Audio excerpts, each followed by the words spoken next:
Alors maintenant, on arrive au slam. Oui, avant de terminer en beauté avec Alexandre Morin-Chassé. Latson, merci d'être là. C'est notre slammer permanent, c'est comme notre pianiste permanent derrière, Pascal Boucha. Latson est avec nous depuis le début de Vivement Poésie.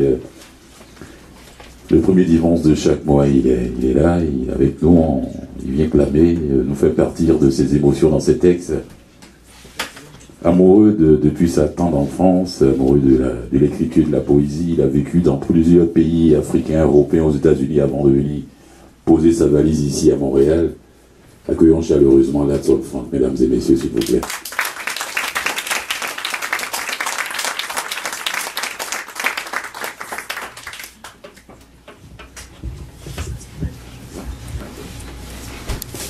Bonsoir tout le monde. J'espère que vous allez tous bien. C'est vrai que souvent je passe rapidement, donc j'ai pas le temps de parler à tout le monde, mais j'espère vraiment que vous allez tous bien et que tout se déroule pour le mieux dans vos vies personnelles. Donc aujourd'hui on va partager une prière. Je vois des regards qui font moi une prière. Avec les propos que j'ai tenus sur la religion, c'est pas très probable. Donc évidemment c'est un peu ironique. Un peu ironique car au nom du Père, on demande le pardon quand au nom du Père, au même moment, on charge les canons et au nom du Père, des budgets de guerre d'école. Au nom du Père, on nous empoisonne par le bœuf ou le porc. Au nom du Père, les lois du ciel sont réécrites. Au nom du Père, on souille le sens des versets qu'on récite. Au nom du Père, des faux prophètes nous incitent à fermer les yeux sur les réalités non dites. Donc mon Père qui es aux cieux, que ton nom soit sanctifié. Moi le pécheur, je ne fais que sacrifier mes proches, mes poches pleines de péché. Je sais que c'est moche, mais je m'y accroche malgré que la fin approche. Œil pour œil, deuil pour deuil et dent pour dent. Des devises qui entraînent les jeunes de mon temps. Les gens sont sans repère et opèrent sans respect. Pas étonnant si le ciel limite son accès. Génération X qui abuse du X. Et en ton nom, Père, agissent trop de fils du vice. Ma rétine mitraille le quotidien de flash, immortalise l'instant présent des délinquants qui se brutalisent. On utilise l'ignorance comme excuse quand la violence se canalise. Les actes vils se banalisent. Le mur séparant innocents et coupables se brise. J'analyse, visualise à chaque minute.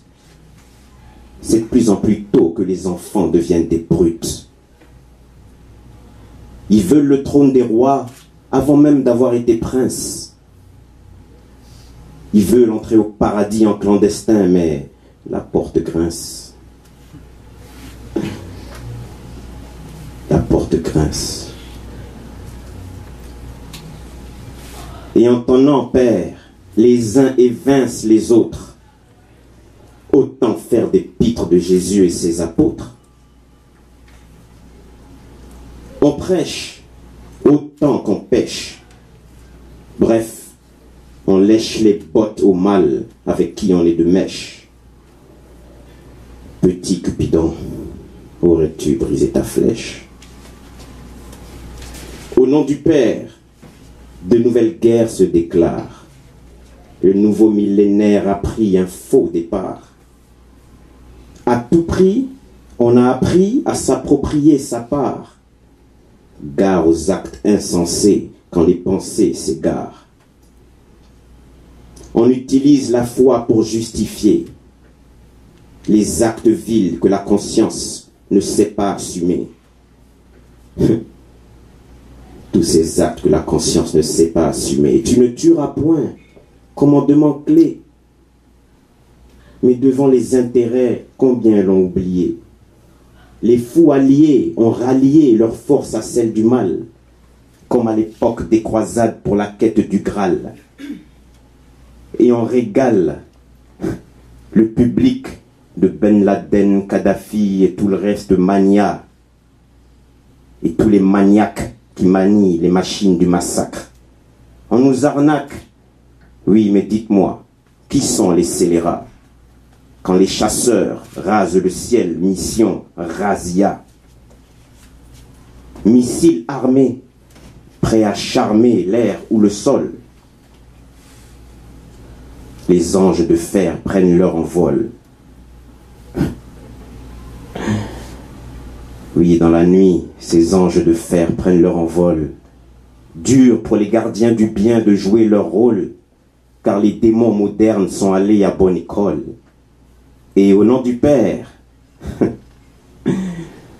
on prétend lutter pour le juste, en bombardant ceux pour qui la survie est déjà un luxe.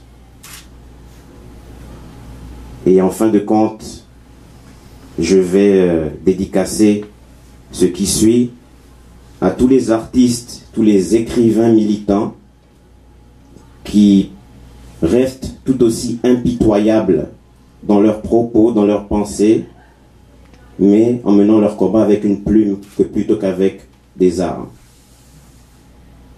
Car impitoyables, nos textes nettoient les fables et la farce de ceux qui se comportent comme des garces pitoyables. Impitoyables, nos textes nettoient les fables et la farce. Mais mes paroles s'évaporent et se perdent dans le triste décor des conneries que le public pigeon picore. Je décortique les visions hardcore de ce décor. Des corps morts décorent les tableaux de nos sorts. Les sortilèges t'assiègent dès que tu veux siéger au trône, même tes proches veulent te piéger. De bâbord à tribord, les barbares se dévorent, se dévouent à la loi ultime, celle du plus fort. Il y a de quoi transpirer la rage par tous les pores quand tu apprends qu'il y a hors norme, mes textes deviennent des vortex nés de l'activité de mon cortex. Mon expression orale régale les fanas, fada, de texte intifada. Ma salive alimente une invective explosive. On ne parle plus de rimes mais d'ogives. Incisive, mes phrases sont brutes et j'y reste fidèle. Les kamikazes casse-cou, Jean Castro, bien plus que fidèle. 1001 façons de façonner son autodestruction. On n'en veut aucune, mais on nous en donne au moins une. Oui, l'avenir est brouillé et beaucoup vont fouiller au fond de leur foi, car leurs volontés de faire sont rouillées. Mais impitoyables, nos textes nettoient les fables et la farce de ceux qui se comportent comme des garces. Pitoyables. Merci.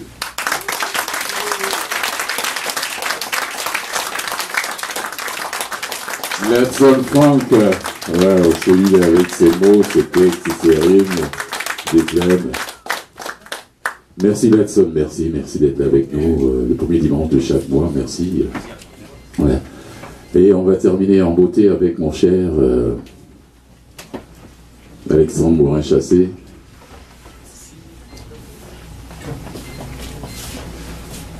Alexandre était le finaliste, le gagnant de Montréal, Université en spectacle. Université en spectacle 2012. C'est lui qui a représenté l'Université de Montréal à la finale nationale. Il a occupé la 3e place, c'est son trophée. Applaudissons encore une fois, s'il vous plaît, mesdames et messieurs. Alexandre Morin-Chassé. Ça veut dire que son doctorat en politique internationale, la politique et la musique vont ensemble. Hein. Auteur, compositeur, guitariste, joue aussi à l'harmonica. Il va nous nous jouer 3 de ses compositions à lui. Cool. Content que vous soyez ici ce soir. Je suis très content. Vous m'entendez un petit peu plus proche? Ça va comme ça? Ça tient. Excellent. Bon, un nouveau président de la France. Quand même, bonne journée. Quoi d'autre aussi? Peut-être résolution du conflit étudiant. Ouais, c'est pas sûr. Une autre chose qui est sûre, par exemple, c'est que les Canadiens ne font pas les séries. Ça, pas mal certain, les gars, il y a peu de chances que ça change. Passons aux choses sérieuses. Quand deux personnes sont ensemble pendant un bon bout de temps, puis qu'il y en a un des deux qui décide que c'est fini. Il y en a un des deux qui décide qu'il casse finalement. Ça peut difficilement bien se passer. On a tous déjà entendu quelqu'un nous dire « Ah, mais on est restés amis, puis on prend un café une fois de temps. » C'est-tu ça, un ami, ou c'est une relation diplomatique post-guerre froide? C'est pas impossible. Chapeau à ceux qui le font. Chose certaine, dans mon cas, ça n'a pas fonctionné. Et en fait, quand il y en a un des deux qui quitte l'autre et que c'est une relation qui a duré longtemps, bien souvent, il ne fait pas ça sur un coup de tête. Hein. Il a quand même fallu qu'il réfléchisse puis qu'il réalise que malgré tous les efforts raisonnables, du moins, ça ne fonctionnait pas, que c'était pas la bonne personne. Et c'est pas rare non plus que dans cette situation-là, face à ce constat, il ressente l'impression que c'était donc bien évident et que ça aurait donc dû finir avant. Et dans ce cas-là, le premier réflexe, c'est de vouloir tourner la page au plus vite, que ça en finisse. Ça, c'est d'un côté. L'autre côté, qui est la personne, en l'occurrence, dans ce cas-ci, la fille, qui se fait quitter. Qui, du jour au lendemain, ou à peu près, à son avis, il y a une grande partie de sa vie qui vient de prendre le bord sans qu'elle ait son mot à dire là-dessus. Et quand ça continue ou ça passe pas dans un couple, c'est pas démocratie, hein, 50% plus 1, dans un couple ça fait 2, mais c'est pas comme ça que ça marche. Ou pas tout le temps, du moins. Ce qui fait que, de manière juste, cette personne-là va avoir un grand sentiment d'injustice. Il y a un choix qui lui est imposé. En quelque sorte, la personne qui quitte a déjà fait son deuil au moment de quitter, alors que l'autre le commence. Et dans ces situations-là, c'est mieux si ces deux personnes-là peuvent être assez loin l'un de l'autre. Or, c'est pas toujours possible. Dans mon cas, il a fallu que j'attende à la fin du bail.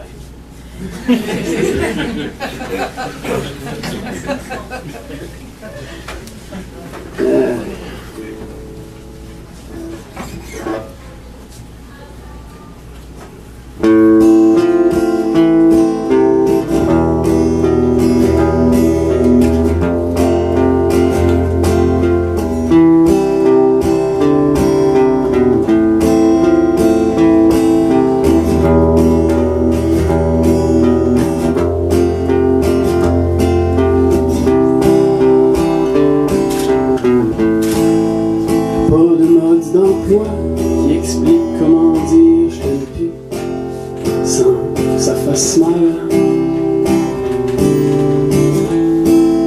Et malgré l'entêtement, aujourd'hui je suis forcé d'admettre, tout ça mène nulle part. Ok, je veux bien reconnaître mes torts, et j'aurais espéré que t'en fasses autant. J'ai beau t'expliquer pourquoi, mais il semble que pour toi, c'est jamais suffisant. De toute façon, à la fin du bail, je sac mon camp pour Montréal. La vie va être bien plus belle ici, à 300 km de toi. De toute façon, on coupe les ponts, et moi je retrouve la liberté. Peut-être la raison.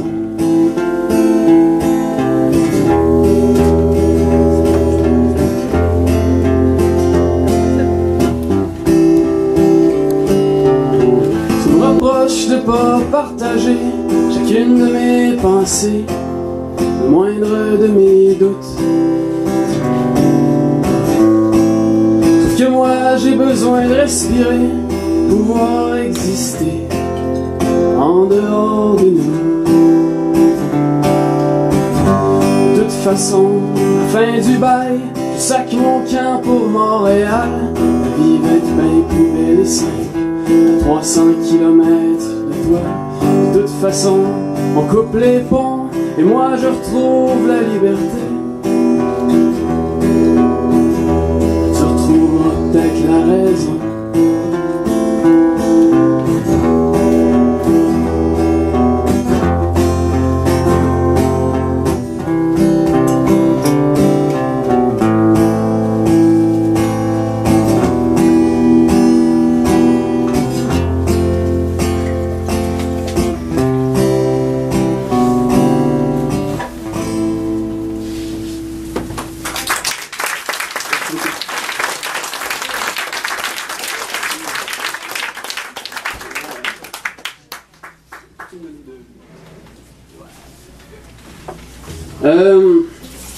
C'est sûr que quand ça finit comme ça, tu penses à deux fois avant de te lancer dans quelque chose d'autre.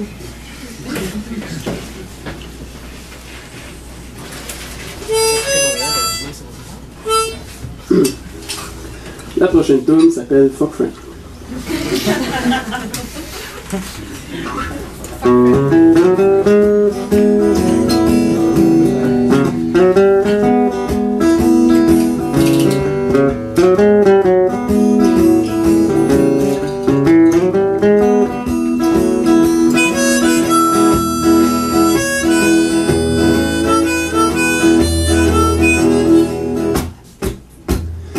Face que les côtes tes seins, tes mains qui jouent dans mes cheveux.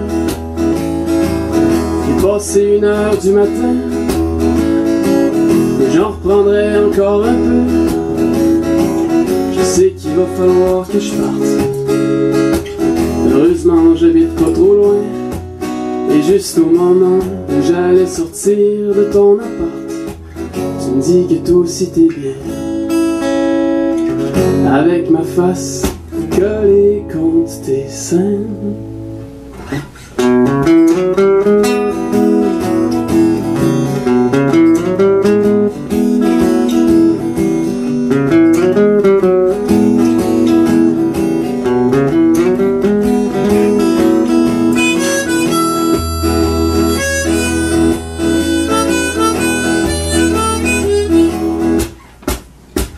Ça fait 2 semaines qu'on s'est pas vu,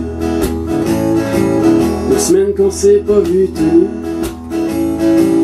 J'entends le téléphone qui sonne, et tu me demandes si ça m'adonne. Au beau milieu de l'après-midi, on s'en fait pas trop pour le bruit, et après avoir assouvi nos besoins primaires, on s'endort collé en cuillère, avec mes mains collées contre tes seins.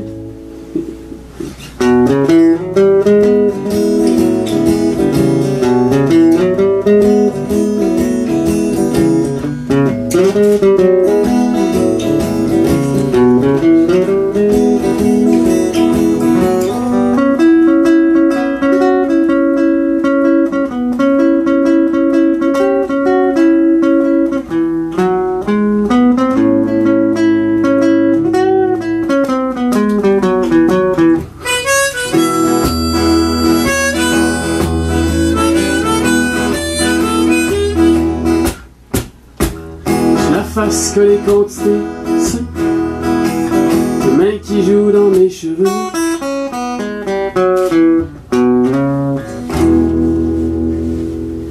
Voilà.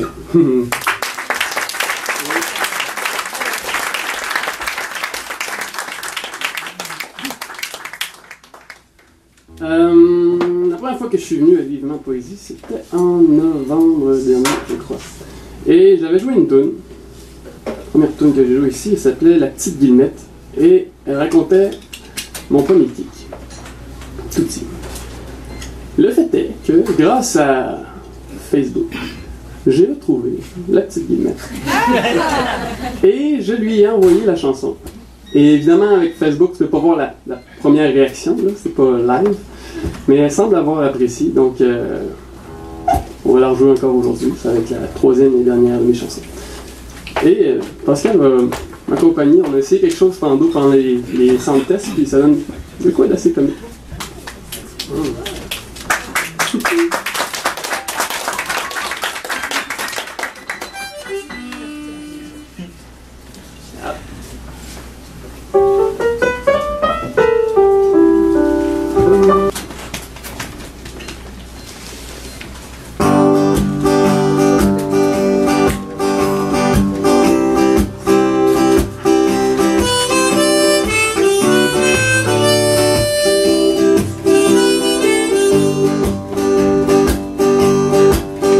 Au début, je pense que c'était en première année du primaire.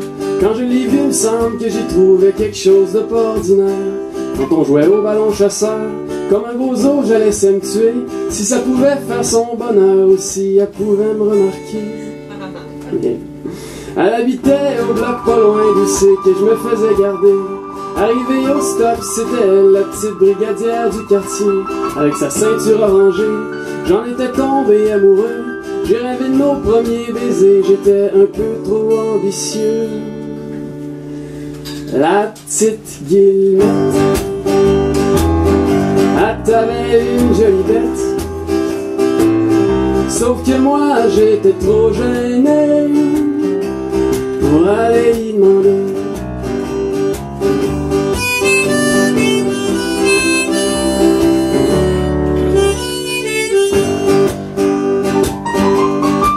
Ça a été de même jusqu'à ce qu'arrive la 6e année du primaire. Cette année-là j'ai déménagé pour aller faire mon secondaire. Ça n'a pas été grands adieux, même que ça a été un peu sec. À moi j'ai s'envoyé la main, je m'attendais au moins à un bec. La petite Guillemette,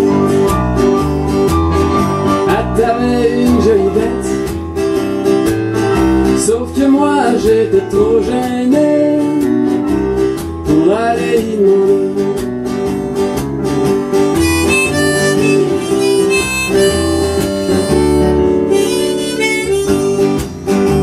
Pascal au piano, solo.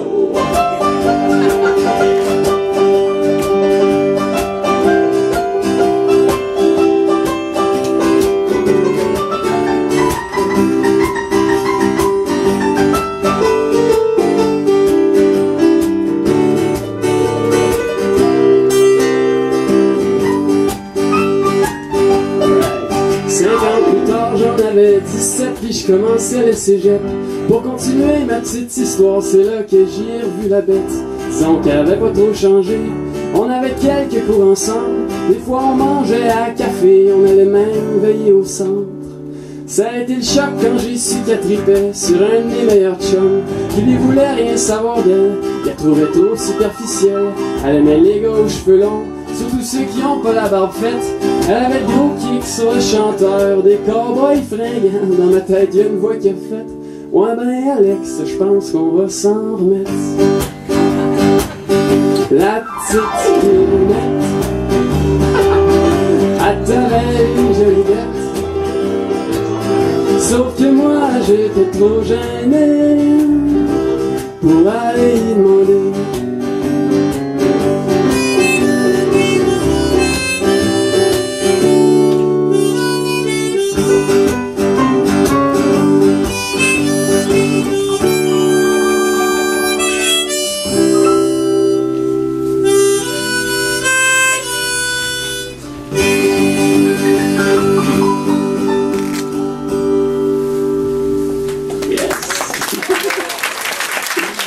Merci beaucoup.